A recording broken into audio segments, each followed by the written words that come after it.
Fenway South. Start of 19 games in 20 days. Spring training. Get it in. Seems about right, though.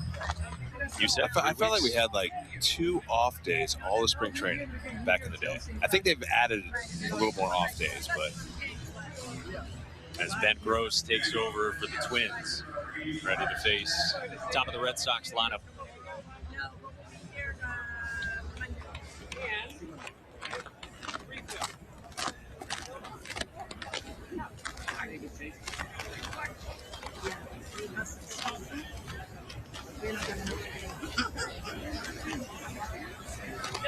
It's a Red Sox lineup that last year was 4th in all of baseball in runs per game at just over 5 a ball game. If you're just tuning into this, not a lot of the regulars in there for Alex Cora and company.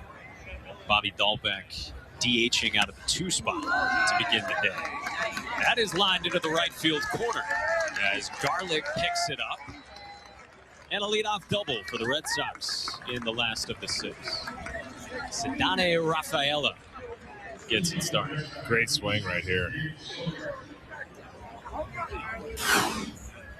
Gets a pitch out over the plate and just takes it that way. Keeps that barrel above it, and oh, good swing. That's what you dream of when you're hitting the ball down the right field line hard. He's a really interesting prospect for the Red Sox. 21-year-old from Curacao. Wasn't put on the 40-man roster in the offseason, but he is an excellent defensive player. He's got some pop, too, for a guy who was only signed for $10,000 back in 2017. Well, we definitely love those guys from Curacao. Boy, what a hotbed that is. It's unbelievable.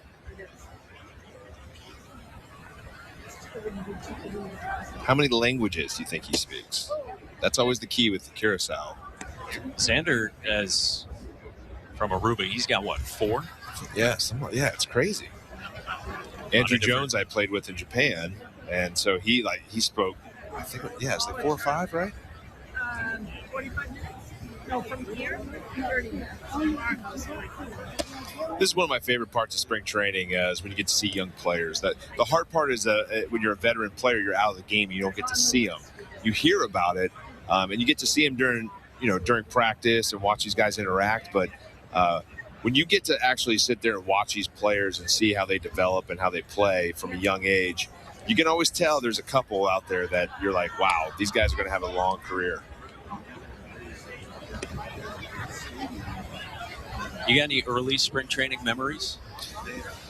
Wow. Early spring training memories. Before you were established? I mean, phew. Yeah, I mean, I had a locker one time. I was all the way in the back. You couldn't even see the locker. I forget what I was 79 at one point, and then I went to 55. So I was like offensive tackle, and then went to like a linebacker. And that was like cool, it's like, hey, I'm moving down in numbers. And then I went from that in spring training to showing up in Toronto, and the good Joe Cochran gave me number 20 when I showed up there, and I thought that was the coolest thing ever. I was like, wow, I got like a number, I didn't have any affiliation to number 20, but I didn't care. When I saw that number 20 was like, that was the coolest number ever. So I would never would have known that it would still be a huge part of my life, and worn 20 ever since. As Nick Sogard strikes out, a guy who came over a year ago in a trade from the Rays. So he is the first out. Rafaela still at second. Yeah, you've got a 13 retired in high school and a 36? 36 in college, yeah, and a 20. Don't have the 20 retired. Hence Jeter Downs. Yes. I think AC had it at one point too, number 20. You wore it well, though. Thanks. Wish it was more slimming. I don't know if that 20 is a slimming number. Batter here for the Red Sox. Christian Koss. Non-roster invite.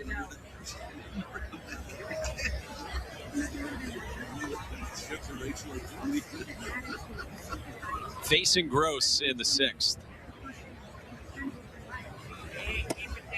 There's a strike to make it 1-2. Yeah, I don't know where he had that pitch, but he asked the umpire where he had it. So hopefully gets his sights on right here and gets another slider up like that and drives in a run.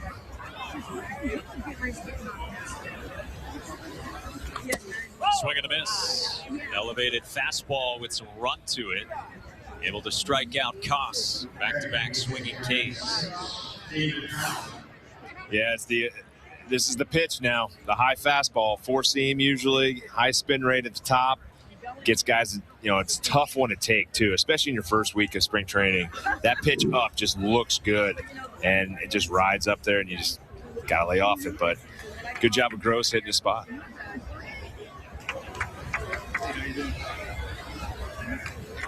So 2 outs. Rafael is still aboard at second. And now the cleanup spot in the Red Sox lineup. Couldn't tell if that was a cross-up or the catcher just caught that really funky.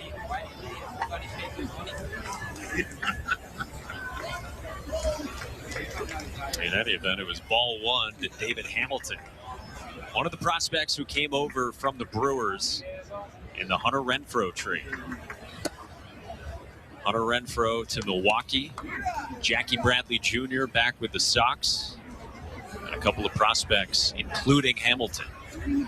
He's got great speed and a really good athlete on the middle infield.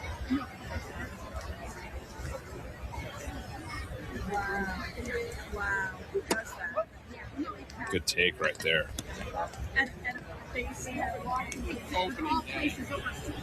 See if he's got the green light here on 3-0.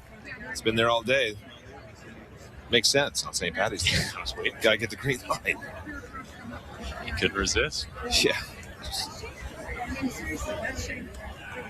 Ben Gross deals. Yep. Hamilton had it. We're going for it.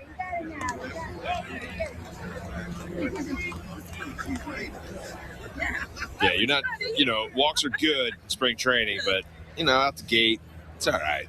We want to come hacking. I'm trying to hit. 3-1.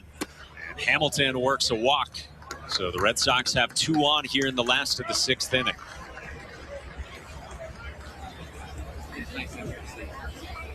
I think a lot of folks were really surprised by that trade, knowing that Jackie Bradley Jr. was coming back and how it went down, too, right before the lockout took effect at the beginning of December.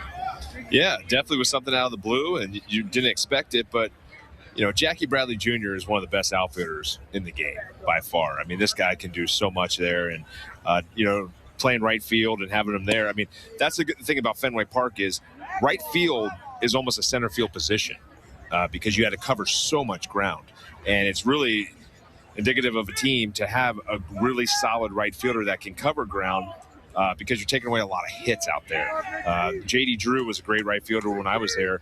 That also would move to center field every once in a while because he was such a good athlete. But it's a very tough outfield to play. And Renfroe certainly drew a lot of praise for the cannon of an arm that he had out there in right.